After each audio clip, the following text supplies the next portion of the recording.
Bienvenue à la session numéro 9 de notre série sur les fondations fermes. Et cette session s'intitule « Une nouvelle création ». Bon, la Bible mentionne 2 fois notre nature.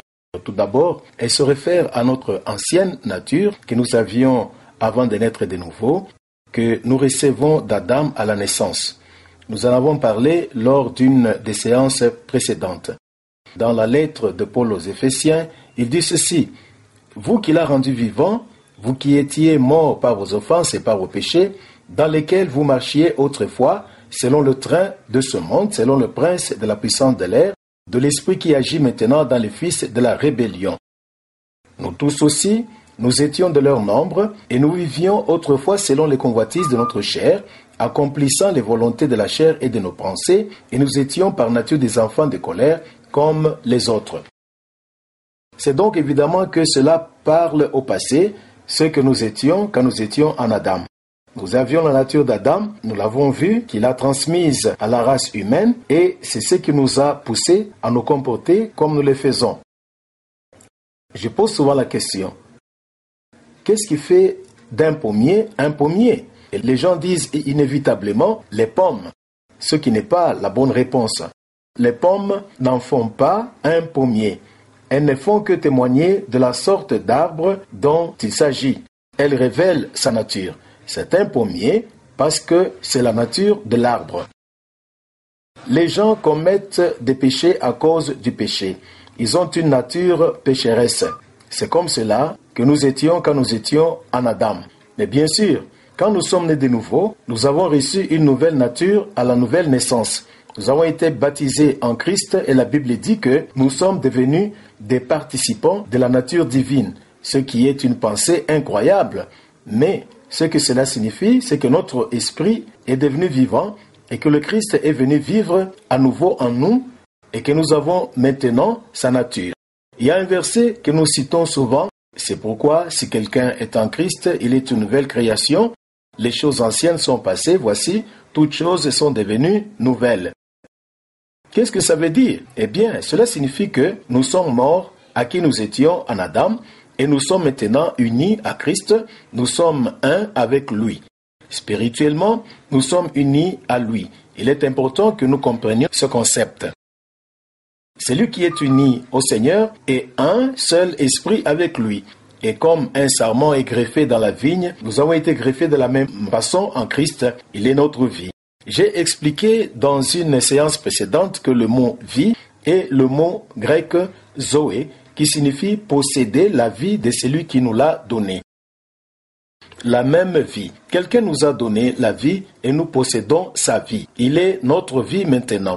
Et c'est donc le travail merveilleux et miraculeux de la nouvelle naissance. L'ancienne alliance donnait la loi, c'est tout ce qu'elle pouvait faire. Donner des lois, des règles et essayer de réglementer notre comportement par ses commandements. Mais la nouvelle alliance nous donne la vie. Elle est vivifiante. Nous avons reçu la vie en Christ. Nous étions une sorte de créature, mais maintenant nous en sommes une autre. Nous étions morts, mais maintenant nous sommes vivants. Nous étions ténèbres, disait Paul, mais vous n'êtes plus ténèbres, mais lumière dans le Seigneur.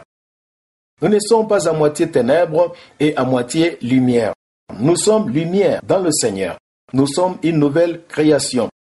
L'ancienne est partie et la nouvelle est arrivée. Bon, ce qui suit va vraiment vous mettre au défi et vous déséquilibrer un peu. Mais jetons-y un coup d'œil. En fait, cette nouvelle création ne peut pas pécher et ne veut même pas pécher.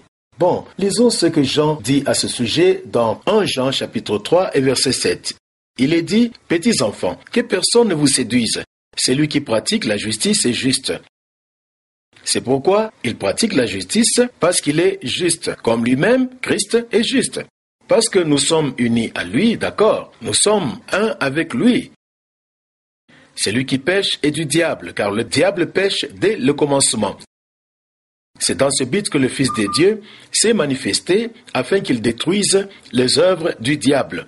Quiconque est né de Dieu ne pratique pas le péché, car sa sémence, c'est la sémence du Christ, demeure en lui, et il ne peut pécher, car il est né de Dieu. Je ne sais pas ce que vous pensez quand vous lisez quelque chose comme ça. Pour moi, ce serait un défi assez grand si Jean disait « Celui qui est né de Dieu ne devrait pas pécher ». C'est un assez grand défi. Mais Jean dit des autres choses. Il dit « Il ne péche pas et il ne peut pécher ». Ainsi, la façon dont nous aurions tendance à lire est la suivante. Il est évident que tous ces gens ne pêchent pas, mais moi, si, peut-être que je ne suis pas chrétien. Je dois reconsacrer ma vie. Je dois essayer à nouveau d'arriver à cet endroit où je ne pêche pas. Je serai alors un vrai chrétien.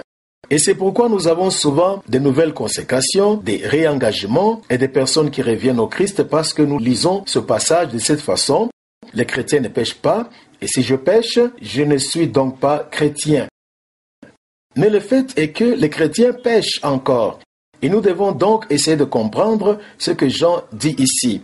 Nous ne pouvons pas comprendre notre nature spirituelle à travers notre chair, c'est-à-dire notre intelligence, notre volonté ou nos émotions. Et c'est ce que je viens de faire dans ce raisonnement logique. Ok?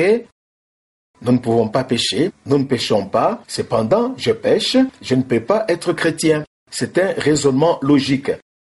C'est un raisonnement avec l'intelligence naturelle. Mais nous devons comprendre les choses spirituellement. Vous souvenez-vous que Jésus a dit un jour, « Si vous ne mangez pas ma chair et ne buvez pas mon sang, vous n'avez pas la vie en vous. » Et beaucoup n'ont pas pu supporter cela. Ils ont tourné le dos et se sont éloignés parce qu'ils essayaient de le comprendre avec leur intelligence naturelle. Mais Jésus poursuivit en disant, « Les paroles que je vous dis sont esprit, elles sont vie. Cherchez la signification spirituelle, cherchez la vraie signification de ce que nous disons. » C'est donc ce que nous allons faire ici. Maintenant, quand un chrétien pêche, il y a 2 points à comprendre. Et ces points sont notre identité et notre comportement. Notre identité est en Christ. C'est ce que nous sommes en lui, c'est-à-dire ce que nous sommes dans notre esprit. Nous avons cité un verset d'Hébreux hier où il dit que nous sommes entrés dans cette nouvelle alliance avec les esprits des justes ou des justes rendus parfaits. C'est la clé pour comprendre cela. C'est notre esprit qui a été rendu parfait. C'est notre esprit qui est né de nouveau, qui est passé par cette nouvelle naissance qui est relié à Christ. Celui qui est relié à Christ est un seul esprit avec lui. Ok? Et c'est cette partie de nous qui est parfaite. C'est cette partie de nous qui est sans péché et incorruptible. Elle ne peut pas être corrompue. Si nous pouvons pécher dans notre esprit, alors Christ peut pécher parce que nous sommes un avec lui. Mais notre esprit est en réalité incapable de pécher et c'est notre esprit qui nous fait reculer devant le péché et haïr le péché. Et même lorsque nous péchons dans notre corps, notre esprit est insatisfait de cette condition parce que nous sommes une nouvelle nature qui déteste le péché.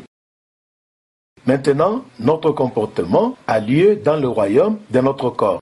Nous nous comportons avec notre corps qui est notre chair. C'est la combinaison de ce corps physique et de notre volonté, de notre intelligence et de nos émotions, notre âme si vous aimez, dans leur comportement lorsqu'ils sont déconnectés de Dieu.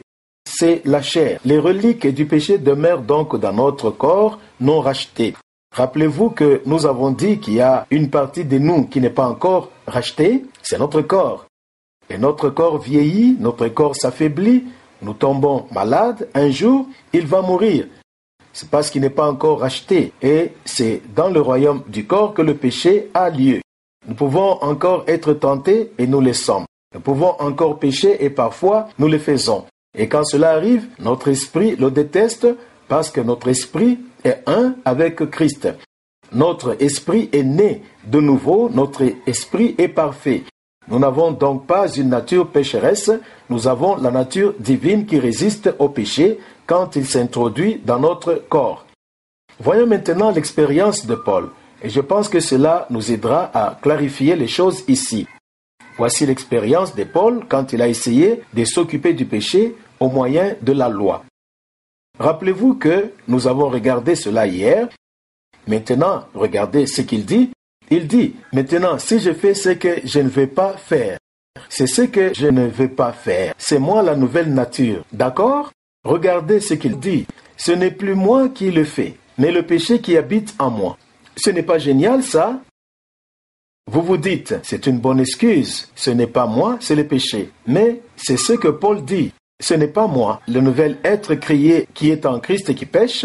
Je ne peux pas pécher, c'est impossible pour moi en tant que nouvel esprit créé de pécher parce que je suis un avec Christ. Mais c'est le péché qui demeure en moi. Où demeure le péché? Dans nos membres, n'est-ce pas? Car c'est mon nouveau moi créé, me réjouis dans la loi des dieux, qui exprime la sainteté des dieux que nous avons vue. Je me réjouis de tout ce qui est saint, vrai, juste et pur. C'est ce que fait la nouvelle nature. Elle aime la sainteté, la piété, la justice. Je prends plaisir à la loi des dieux selon l'homme intérieur. Mais je vois une autre loi. Où? Dans mes membres. Vous voyez, dans mon corps, qui lutte contre la loi dans mon entendement. Nous reviendrons sur ce point dans un instant. Pourquoi est-il en guerre contre la loi de mon entendement? Nous y reviendrons dans un instant. Et qui me rend captif de la loi du péché qui est dans mes membres. Bon, Paul est très clair là-dessus, n'est-ce pas? Quand vous êtes en train de parcourir, qui sommes-nous? Nous sommes des gens qui trouvent leur plaisir dans la nature de Dieu, cette nouvelle nature créée, cette nature sainte que nous avons.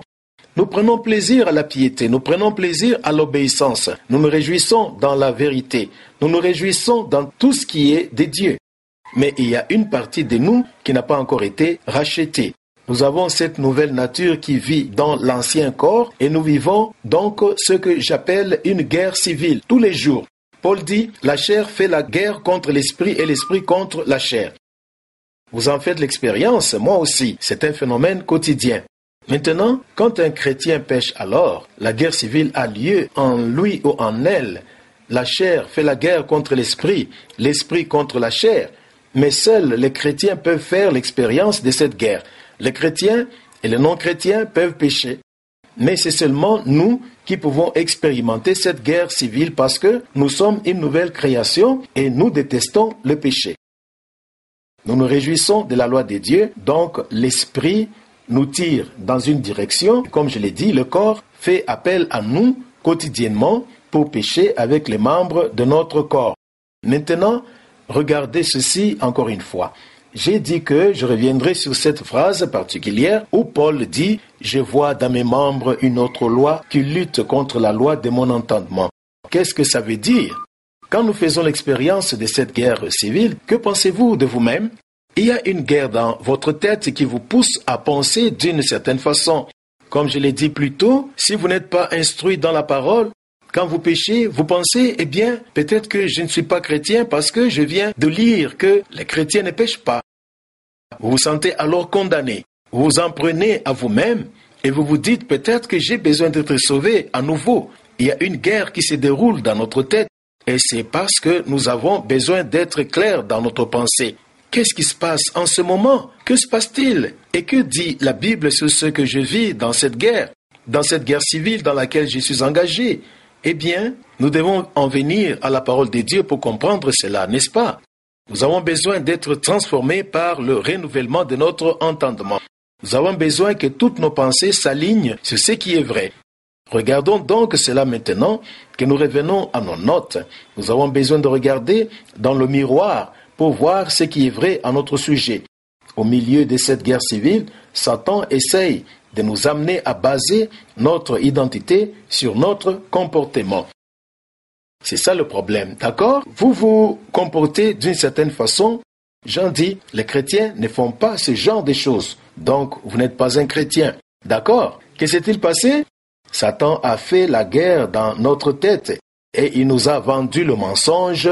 Votre comportement détermine votre identité, détermine ce qui est vrai à votre sujet. Bon, nous devons être clairs sur la distinction entre notre comportement qui a lieu dans le domaine du corps et notre identité qui est ce que nous sommes dans l'esprit.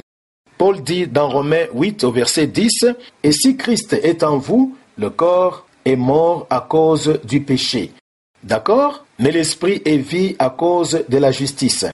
C'est très clair. Nous devons comprendre qu'il y a une différence entre l'esprit et le corps. Il est mort. Jésus n'a même pas encore commencé sur le corps. Il ne commencera pas avant d'être revenu. Nous ressusciterons d'entre les morts incorruptibles. Nous aurons un corps semblable à son corps glorieux. Mais maintenant, la définition de Paul je pense qu'elle est très précise, il est mort. Je pense que notre corps meurt tous les jours, les cellules du corps meurent tous les jours, et c'est un combat pour le garder en bonne santé, pour le garder en vie, pour le maintenir en vie, pour le garder fort.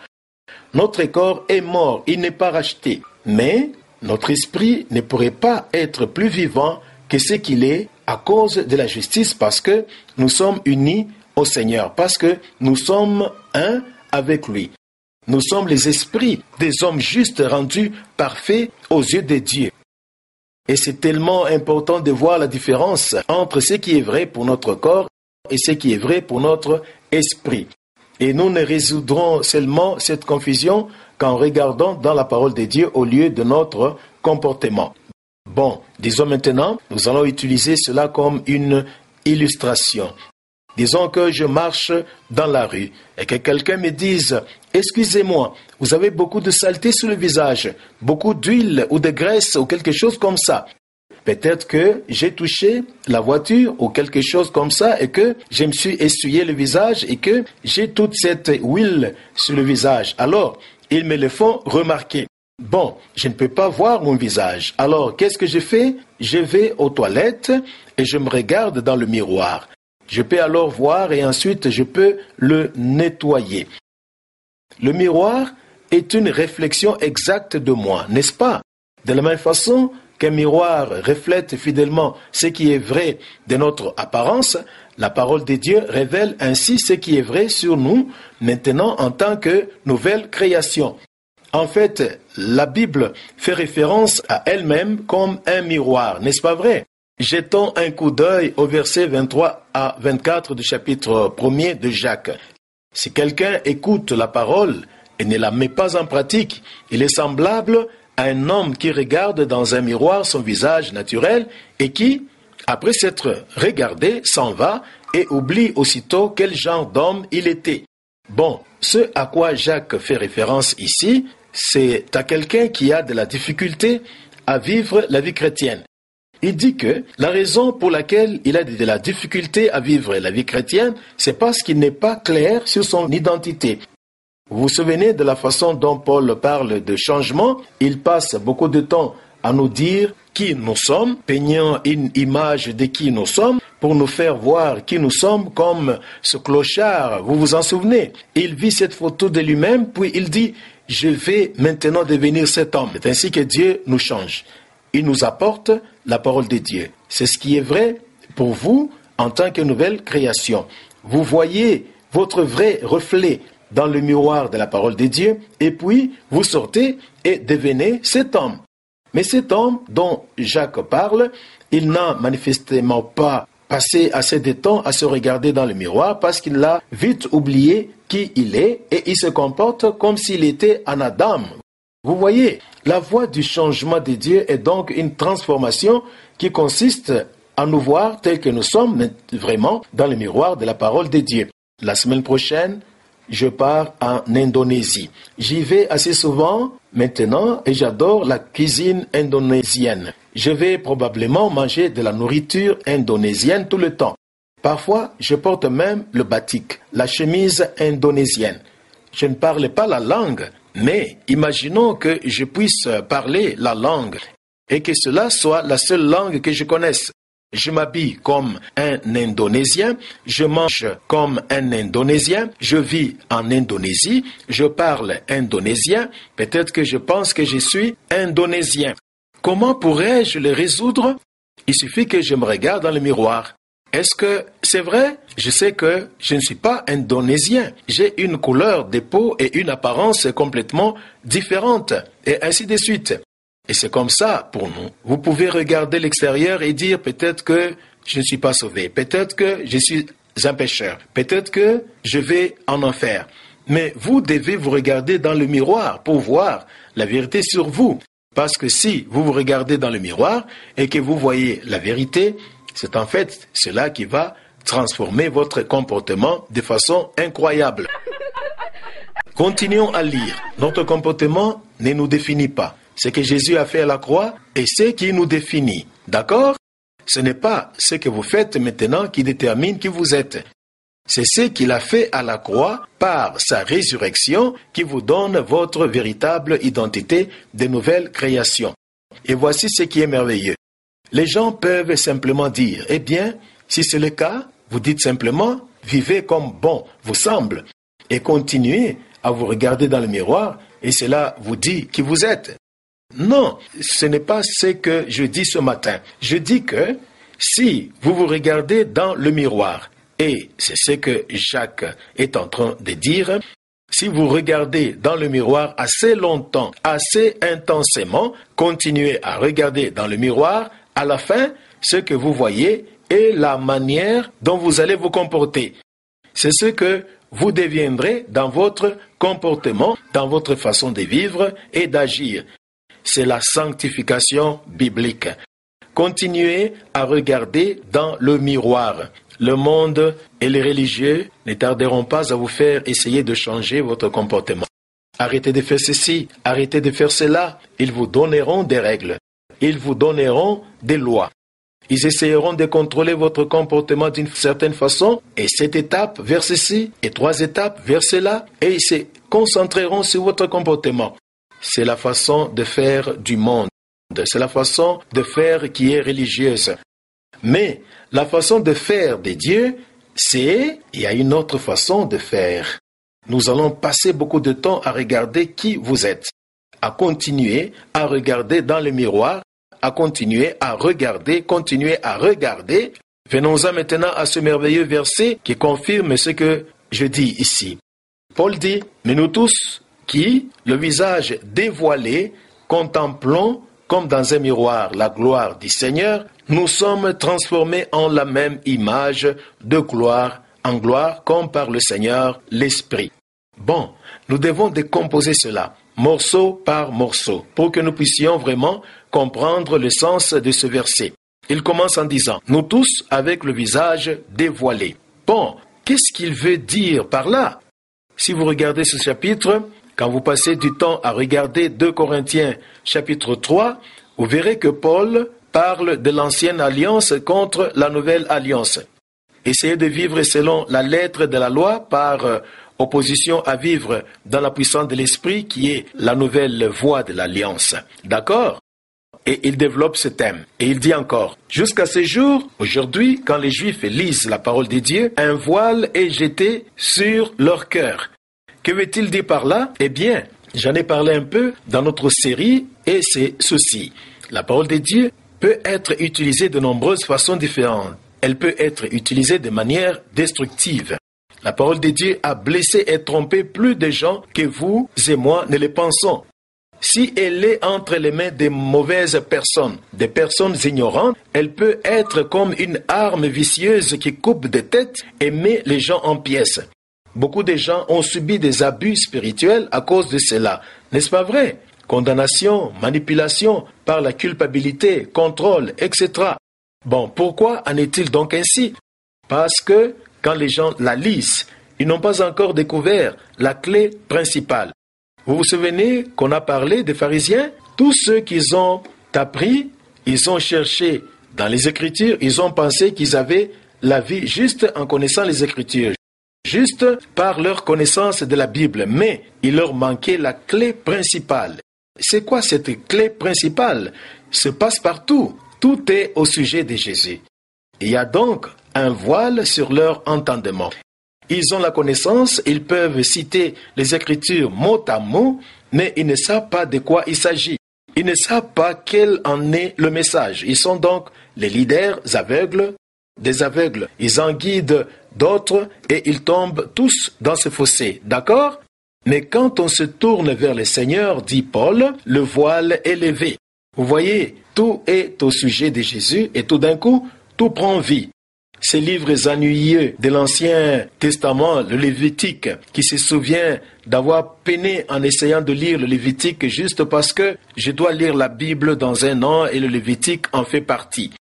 C'est affreux, n'est-ce pas? Quand on s'engage à lire 3 chapitres par jour et qu'on se lève un matin et qu'on sait qu'on a déjà 2 jours de retard et qu'on a donc 9 chapitres à lire dans le Lévitique et qu'on commence à lire, oui, tu vas prendre toute la graisse qui couvre le grand lobe du foie et présente-le sur l'autel. Le grand lobe qui est près d'un rein et les présenter sur l'autel le 3e jour et le 7e jour. Et vous pensez à quoi cela sert-il? Combien y a-t-il de versets dans ce chapitre? 81. J'ai encore 8 autres chapitres après ça. Cela ne signifie rien pour vous. Mais vous le faites parce que celui qui persévère jusqu'à la fin sera sauvé. Mais sérieusement, quand vous savez que Jésus en est le thème, Lévitique est en fait l'un des livres les plus précieux de la Bible.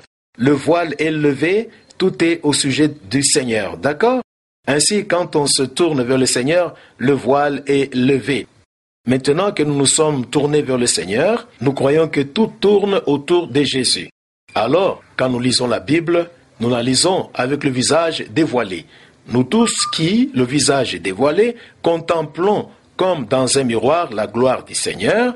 Qu'est-ce que cela signifie?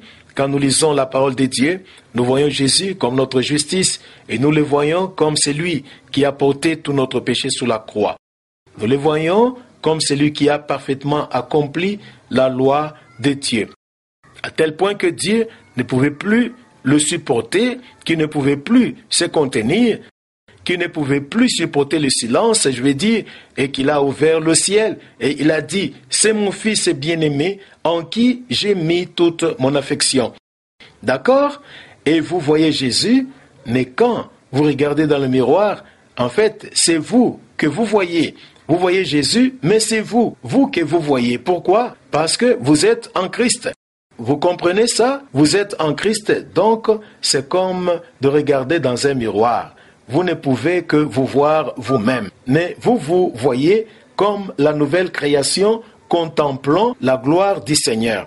Voilà qui je suis. Quand Dieu dit à Jésus, celui-ci est mon fils bien-aimé en qui il n'y a pas de péché, il est en fait en train de me le dire à moi.